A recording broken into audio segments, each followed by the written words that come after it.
Assalamualaikum warahmatullahi wabarakatuh. Nama saya Siti Marwani Lestari dengan NIM 2021 014 0038. Dan kesempatan kali ini saya akan menyampaikan tentang eh, materi apa saja yang telah saya dapatkan selama mata kuliah tata kelola teknologi informasi. Jadi pada mata kuliah ini kami belajar untuk mengkaji prinsip-prinsip dan praktik terkait pengelolaan teknologi informasi di dalam organisasi. Dan fokus utamanya adalah membahas tentang bagaimana teknologi informasi dapat menjadi sumber daya yang strategis dalam mencapai tujuan bisnis. Di sini kami juga belajar tentang kerangka kerja dan metodologi yang digunakan untuk mengintegrasi teknologi informasi dan strategi bisnis, serta bagaimana mengelola risiko, keamanan, dan kepatuhan terkait dengan teknologi informasi.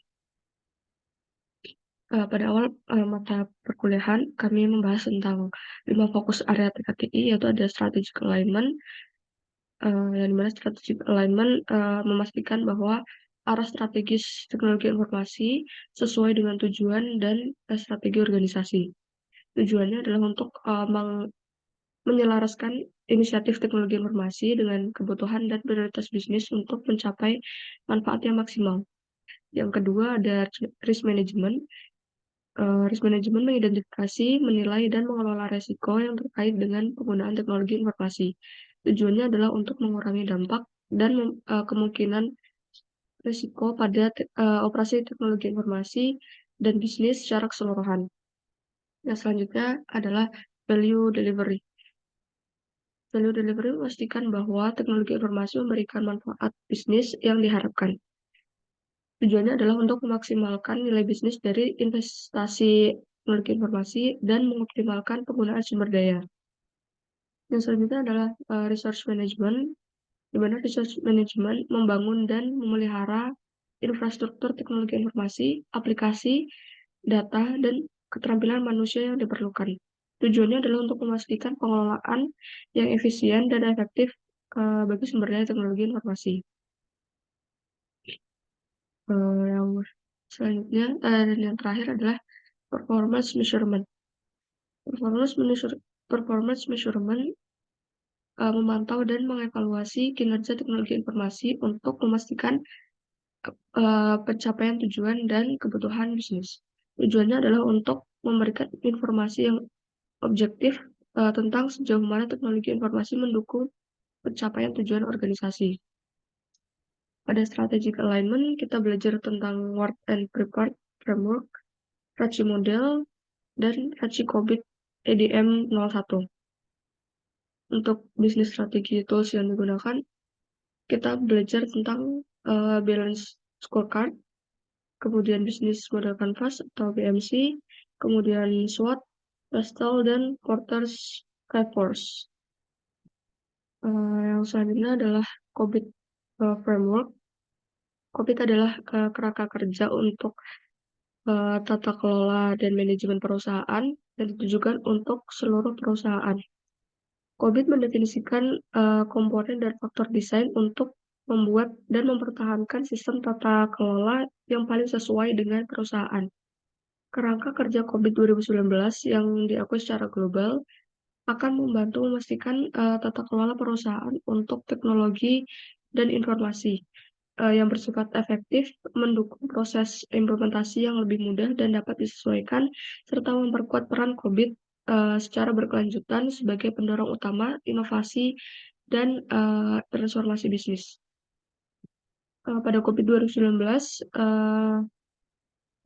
mendefinisikan 7 komponen, yaitu proses, struktur organisasi, kebijakan dan prosedur, aliran informasi, budaya dan perilaku, serta keterampilan dan infrastruktur.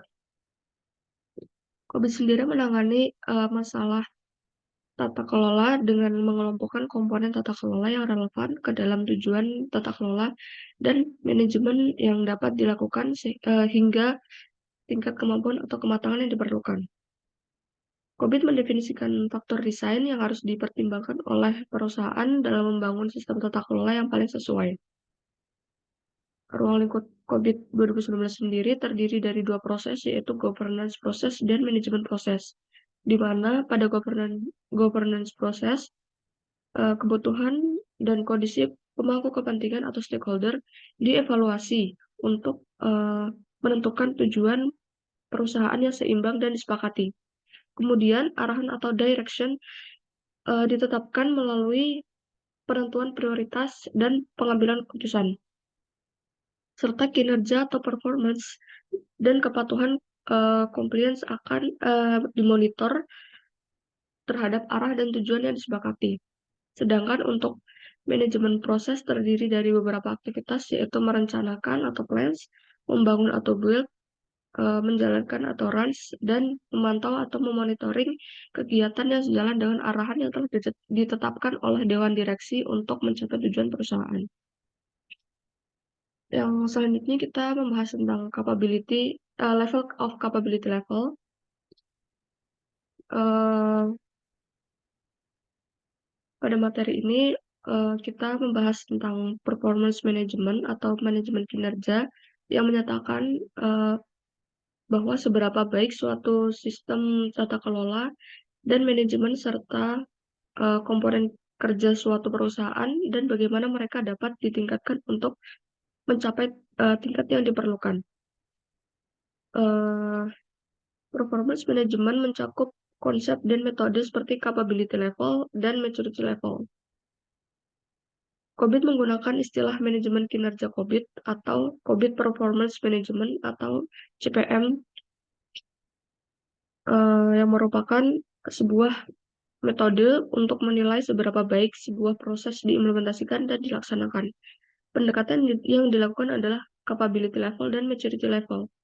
Maturity level adalah sekumpulan capability level untuk fokus area tertentu dan hanya capability level untuk komponen proses yang dikemukakan. Uh, Sehingga maturity level belum dapat dinilai. Sekian dari saya. Terima kasih. Wassalamualaikum warahmatullahi wabarakatuh.